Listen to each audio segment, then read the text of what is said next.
IVM. So welcome to another week on IVM. If you aren't following us on social media, please do. We're IVM Podcast on Twitter, Facebook, and Instagram. This week on Simplified in a Shorty, Naren and Shrikant simplify the phenomena of near-death experiences with interesting cases and scientific theories. On Pragati, Pawan and Hamsani are joined by economic policy expert Yazad Jal to discuss negative and positive rights. On the Scene and the Unseen, Amit Verma is joined by stand-up comedian Aditi Mittal and our production controller Swati to discuss misogyny and popular culture. On Pulyabazi, Saurav and Pranay speak to Shruti Rajgopalan about the meaning and importance of property rights in India. This week on Shunya One, we have Suchita Salwan, founder and CEO of LBP, a local recommendations platform striving to discover all things new and old. On Hustle Science, Ranveer and Tejaswan speak to their buddy, tech entrepreneur and founder of Hello Inc., Angad Nadkarni, to understand his coding craze and a lot more about his stories. And now, on to your shows.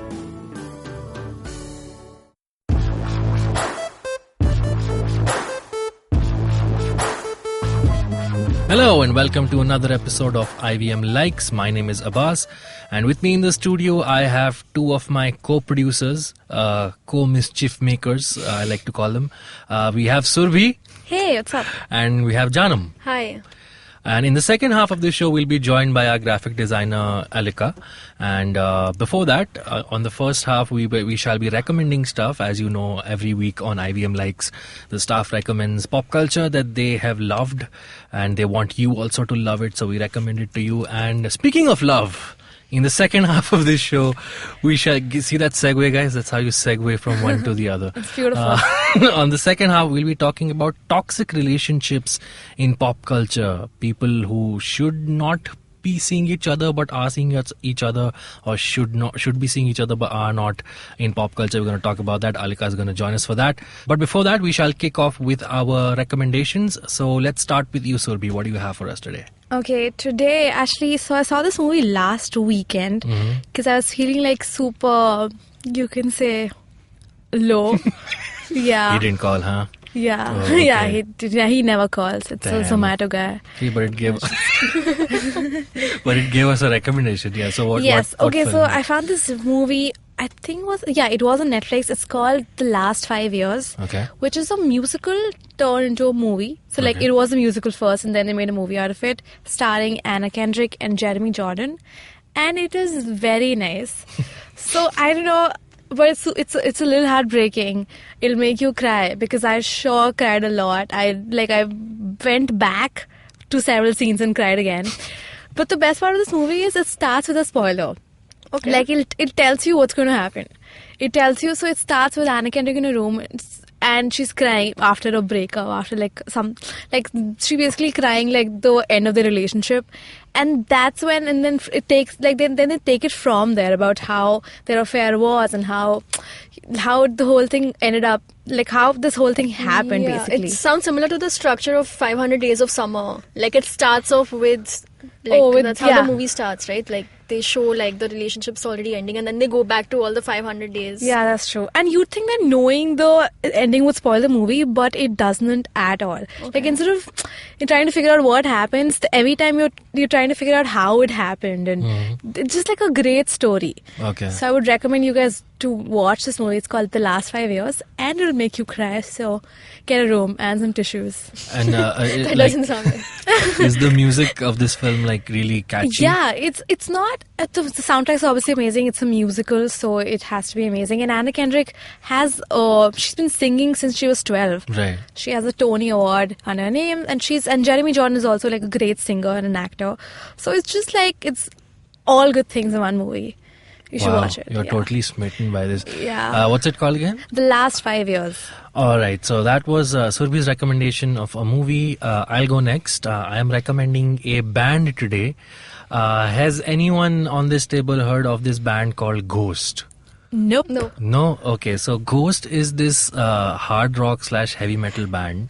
The identities of the members of this band aren't known because they wear masks and face paint, and they haven't revealed their identities. Like how gorillas are animated characters. Yeah, but people know who the gorillas are. Yeah. The catchy thing here is that the lead singer of Ghost dresses up like a pope, and he's called Papa Emeritus. And every few years the lead singer changes. and takes the mantle of Papa Emeritus 1, Papa Emeritus 2, 3, 4 and Like so a on. pope. Yeah, like a pope. Oh my god. But they paint themselves in face paint. Now, it's a heavy metal band. They have really catchy tunes, really nice feel-good tunes. They're really well-crafted, well-written songs. But they're all about worshipping the devil.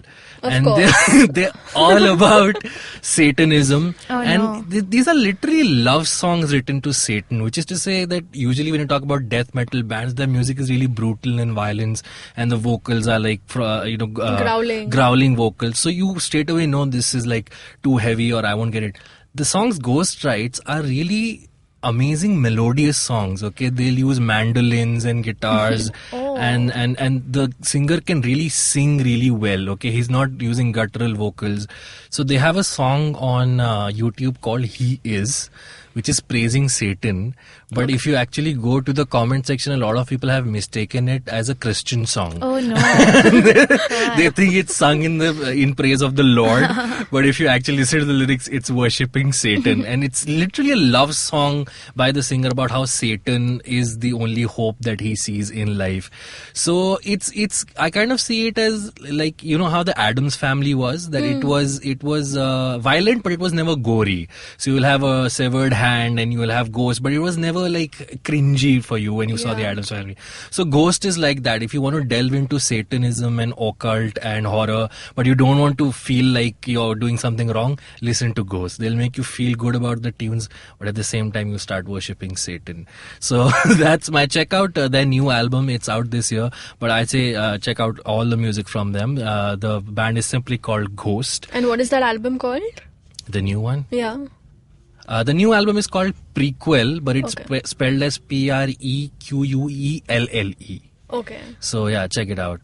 So yeah, that was my recommendation, the band Ghost. And finally, Janam, what do you have for us? Okay, so I'm recommending a British TV crime suspense drama show called Broadchurch. I have been binge watching this since I think I watched it in 2 weeks, I guess. But so this Broadchurch is there are 3 seasons out right now, and it stars David Tennant and Jodie Whittaker, who are also who are also the Doctor Who doctors.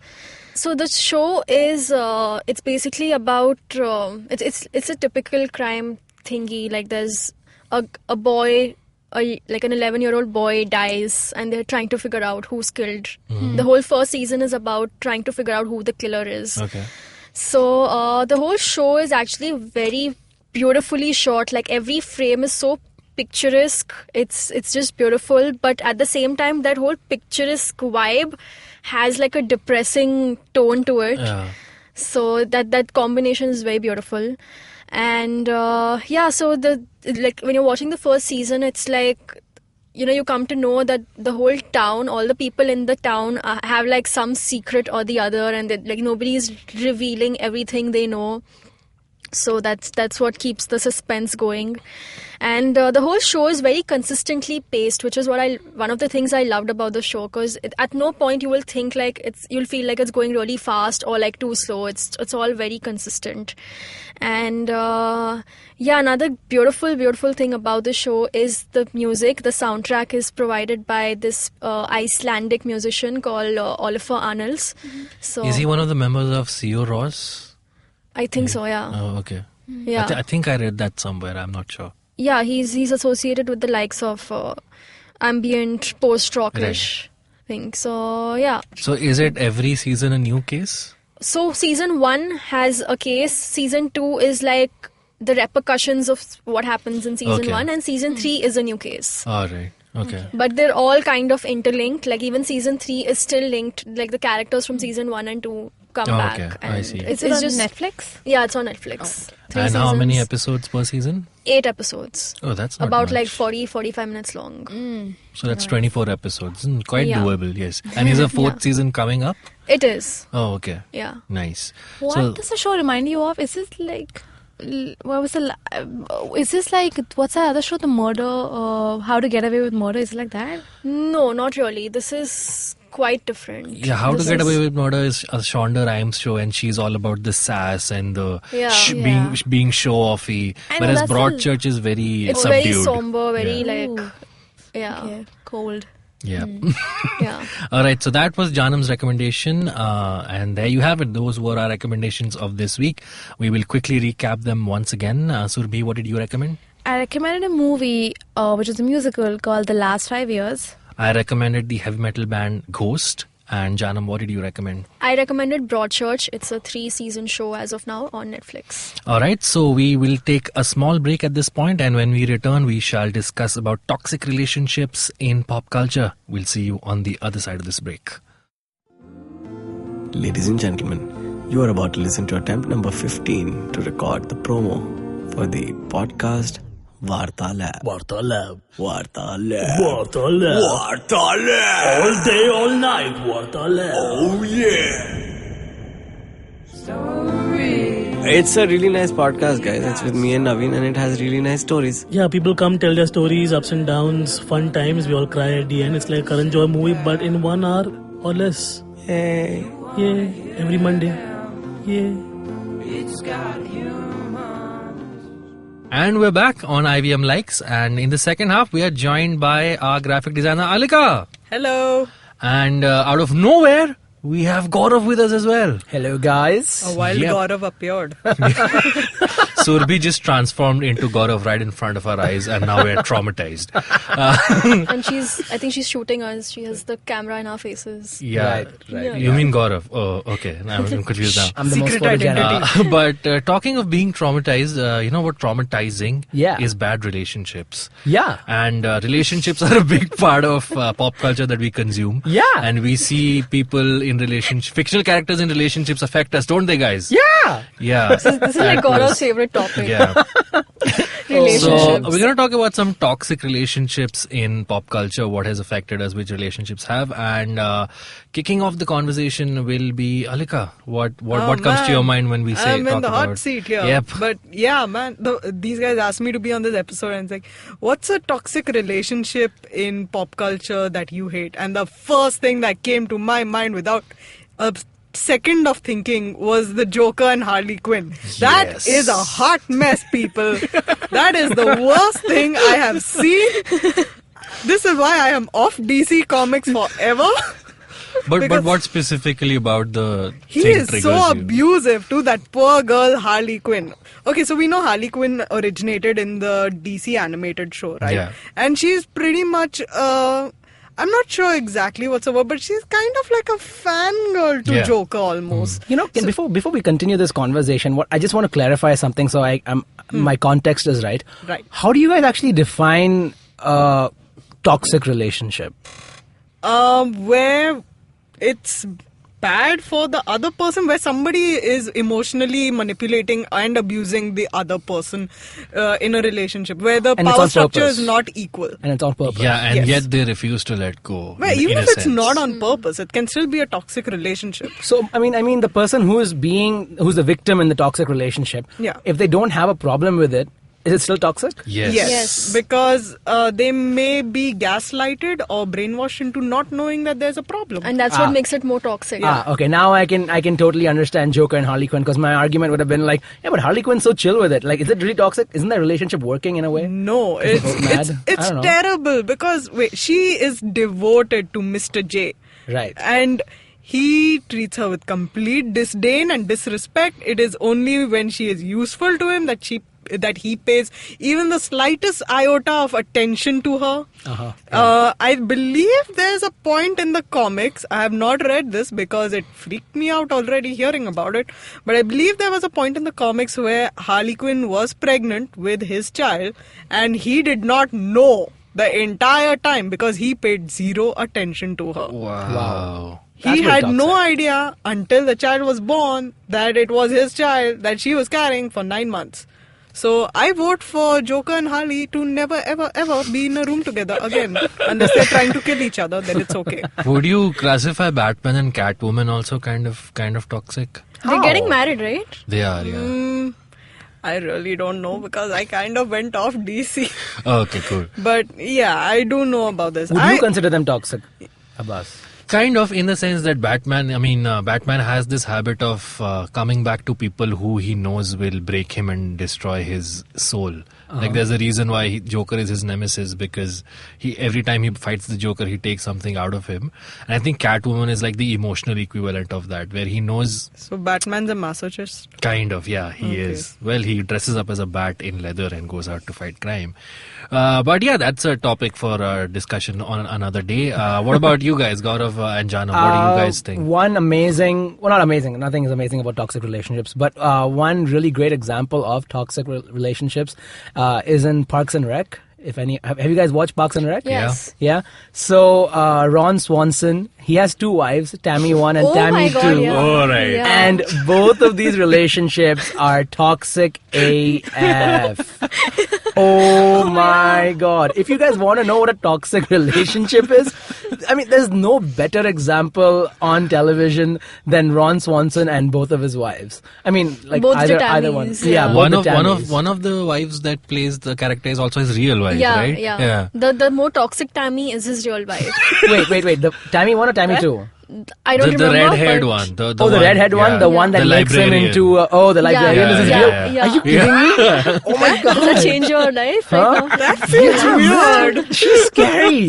She's scary. She makes him into this demonic sex dude, you know?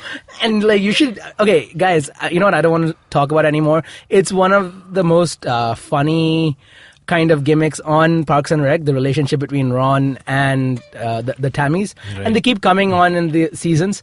So it's watch Parks and Rec, guys, Yeah. for some toxic relationships. Janam. I have 2 actually, like the ones I remember from the stuff I've watched recently. One is Jessica Jones and Kilgrave. Oh man. It's not a relationship. Oh, well, It technically... was. I mean, yeah, At one in the point, end of- and it And- was Yeah. horrifying. Don't Even though spoil they're it, guys. not- I haven't seen it yet. even though they're not... Okay, spoiler alert. Some Plug your spoiler ears, alert. Abbas. There are going to be some spoilers. So even Okay. they're not technically in a relationship, but they have A something. friction. Yeah, they have, or like they have They have an something. understanding. Kilgrave will not hurt people as long as this one dates Him, yeah. Well, I mean, that's kind of like similar to the whole premise of the Phantom of the Opera, where the Phantom is all like, all right, be with me or I kill your lover, kind of thing. Kind Yeah. of. But yeah. here he has this whole mind control thing going on. And That's So did Phantom Opera have that? No. Okay. Hey, But you know Phantom of the what? Opera had a killer voice, all right? Sometimes superpowers are just allegory for other things. So, Yeah. you know, it's just like being Yeah. brainwashed by mental manipulation. Exactly. What do you think it is when the Hulk can't Hulk out? Anyway, coming back to what's the second one? second Latisha? one is Rick and Morty. They have a super toxic relationship. As in, it's not a relationship in the relationship I never really sense. went to like sidekicks and partners. I always thought of it as romantic, but yeah, that totally makes sense. Yeah, snap. because like this Rick is like drunk all the time and wants to go on all these adventures, and Morty is like, Bichara, he doesn't know like what's happening. He's still a kid. And Yeah, he's- that's Oh, true. jeez, Rick. Oh, jeez. I gotta go to school. and Rick's just Rick. like burping all the time and like. Come on, Marty. No, we gotta go on an adventure. Please clean up that mic. But the one relationship, I think whenever we're discussing this, everybody talks about Ross and Rachel from Friends as that's being true. the epitome of toxic relationships. Do you guys agree? I definitely prefer Rachel with anybody else except I Ross. wanted to ship Rachel and Joey till Yeah, the they very were end. good. They were good. They were I together. think that was unnecessary because I like the fact that Joey just had a crush on Rachel. They shouldn't have Yeah, I mean, done anything about it. that's also You know, fine. like one of those crushes that should just be there and nothing should be done about that's it. also fine. But you know, like Ross was manipulative. Yeah, I mean the character of Ross in hindsight, everybody keeps pointing out how everyone he was with, he kind of brought it upon himself and then he moped about it. Yeah, so he was the nice guy. So is Right? that really He's about the- toxic relationships or a toxic person? Is there a difference? But a toxic person in a relationship has the ability or the tendency to pass it on to his partner as well, right? Right. Yeah. Yeah. Very true. Yeah. But They were on a break. And they should have stayed on This one. was like a 10-year-old joke now.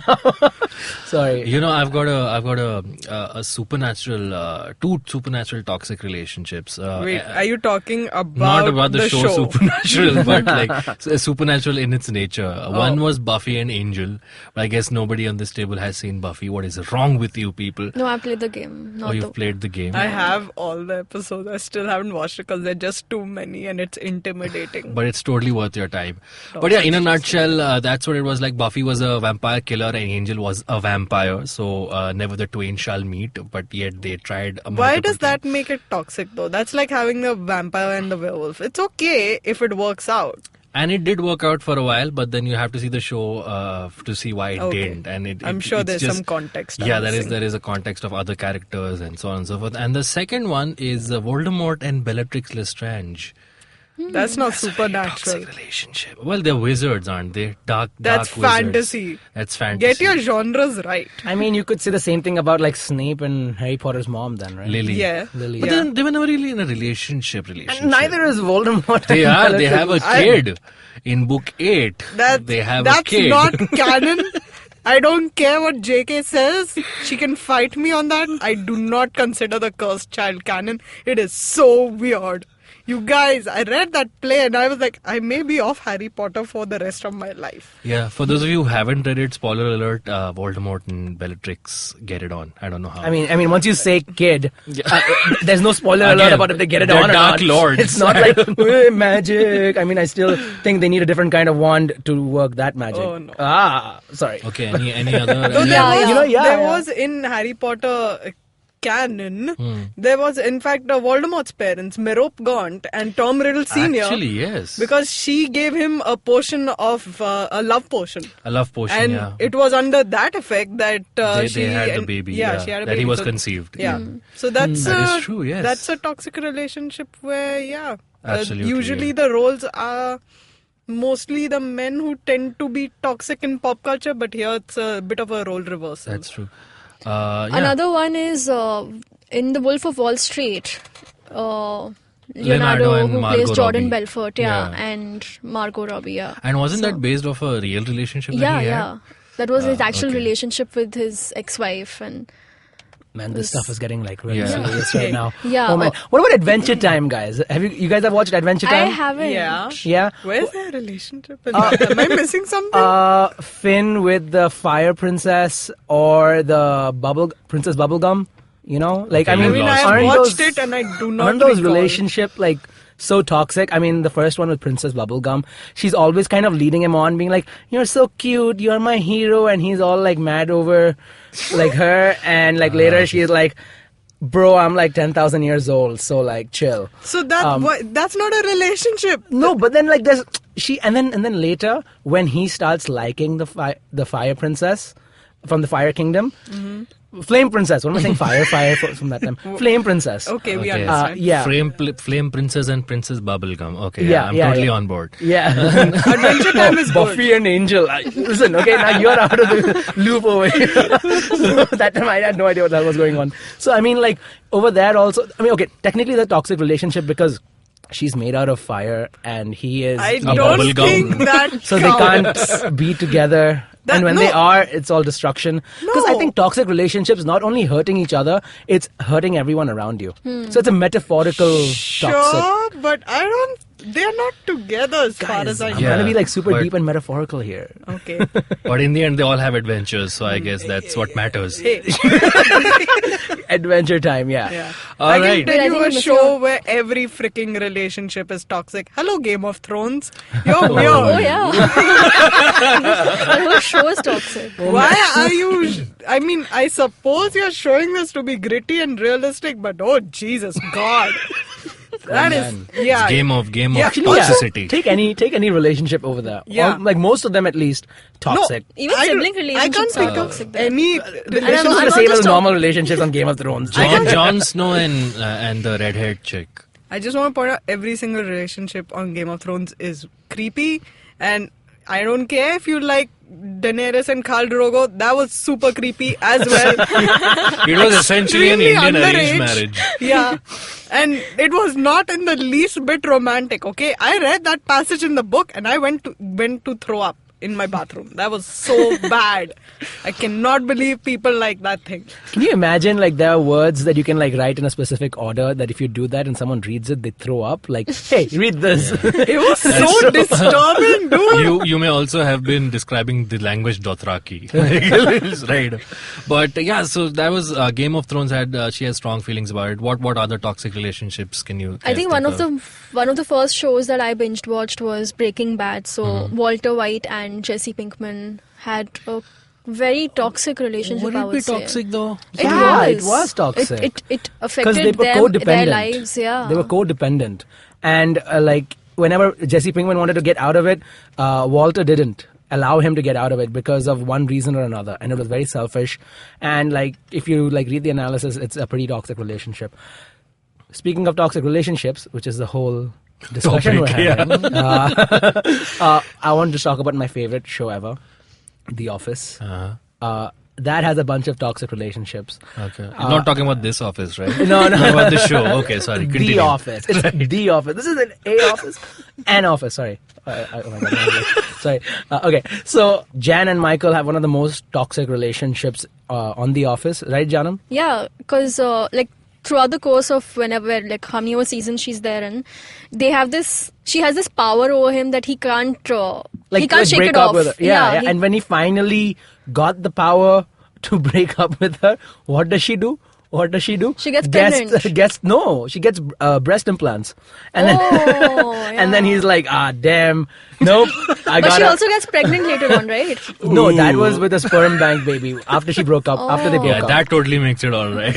Yeah. Oh my God, there's so many spoilers here. Holy guys, I'm so It's sorry. okay. I mean, The Office, all of it is on Amazon Prime, so please watch it if you haven't. Yeah. There was one other relationship from The Office we were Oh talking about. yes, Michael and Ryan. That is like a friendship kind of That's the relationship. Dwight and Steve Carell character. No, that's that was the Dwight. BJ Novak. Who was BJ Ryan? Novak. Oh, okay. Yeah, BJ Novak and Michael. Anyways, that relationship was super toxic because, like, Michael Scott always was like, hey, Ryan, let's hang out. Here's my number. I'm calling you. Let's chill. Let's party. And he used to be like, yeah, okay, sure. Or like, no. Like, whatever it was like really, really, like, toxic. I think more toxic than Michael and Ryan was Mindy and Ryan. What's her name in the show? Mindy, right? Kelly, exactly. Yeah. Kelly and Ryan have more. Basically, have a super Ryan is a toxic. toxic person. Whoever he was with, it was toxic. I bloody hate Ryan sometimes, you know. No, I liked him. He was Oh, good. I liked his character. oh, His yeah. character, not him. Not him. You liked what? Yeah, You she I liked likes, his character. likes toxic people is just trying to say. Ah, okay. Anyway, now it's getting personal, so we have to kind of wrap it up. Otherwise, we'll reveal a little too much about ourselves. So that was our show for this week. If you liked it, please let us know. We are available on all social media websites, on Facebook, Twitter, Instagram at IVM Podcasts. You can reach out to us individually. You can reach out to me on Twitter at Abbas Momin and Instagram as Abbas Momin88. Alika, where can one find you? You can find me on Twitter and Instagram at Cape Fox Alex. Janam I am on Twitter at Janam Devan. and Gaurav. I am on Instagram at Aya_G. Alright, and you can follow Surbi on Twitter at SmallTalkPolice. So do write into us, let us know what you liked about it, what you didn't like about the show, and we shall take your feedback into consideration. Till then, we shall see you next week. Everybody say bye. Bye.